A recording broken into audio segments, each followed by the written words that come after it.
Petroleum ഉൽപ്പന്നങ്ങളുടെ വില വർധനവും വാണിജ്യ ഗാർഹിക പാചകവാതകത്തിൻ്റെ വില വർധനവ് തീർച്ചയായിട്ടും നിത്യോപയോഗ സാധനങ്ങളുടെ വില വർദ്ധിപ്പിക്കുകയും നമ്മുടെ നാണ്യപ്പെരുപ്പം വർദ്ധിപ്പിക്കുകയും ചെയ്യാനുള്ള സാധ്യതകൾ വർദ്ധിച്ചിരിക്കുകയാണ്.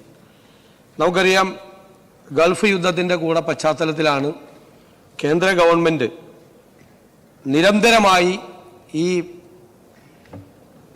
പെട്രോൾ ഡീസൽ വില വർധനവ് വരുത്തുന്നതും വാതകത്തിൻ്റെ വില വർദ്ധിപ്പിച്ചുകൊണ്ടിരിക്കുന്നത്. സർക്കാർ നേരിടുന്നൊരു പ്രശ്നം എന്ന് പറയുന്നത് ഇത് ഒരു പ്രാവശ്യമോ രണ്ട് പ്രാവശ്യമോ അല്ല കൂട്ടുന്നത്, ഇത് കൂട്ടിക്കൊണ്ടേയിരിക്കുകയാണ്. ഇപ്പം മെയ് 15 മുതൽ 4 പ്രാവശ്യമാണ് പെട്രോൾ ഡീസൽ വില വർധനവ് വരുത്തിയിട്ടുള്ളത്. മെയ് 15-ാം തീയതി കൂട്ടി, മെയ് 19-ാം തീയതി കൂട്ടി, 23-ാം തീയതി കൂട്ടി, 25-ാം തീയതി കൂട്ടി. അതിനുശേഷം ഏത് സമയത്തും ഇനിയും വർധനവ് ഉണ്ടാകും എന്നുള്ള റിപ്പോർട്ടുകളാണ് ഡൽഹിയിൽ നിന്നുണ്ടാകുന്നത്. ഇനിയും വിലവർധനവ് ഉണ്ടാകും എന്നുള്ള റിപ്പോർട്ടുകളാണ്. അപ്പോൾ ഇതിൻ്റെ ഒരു അനിശ്ചിതത്വം നിലനിൽക്കുകയാണ്.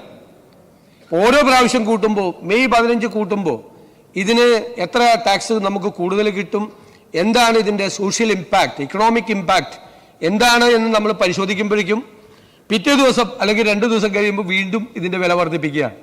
അപ്പോൾ ഇത് മൊത്തത്തിൽ ഉണ്ടാക്കിയിരിക്കുന്ന ആഘാതം എന്താണ് എന്ന് നമുക്ക് പരിശോധിക്കണം.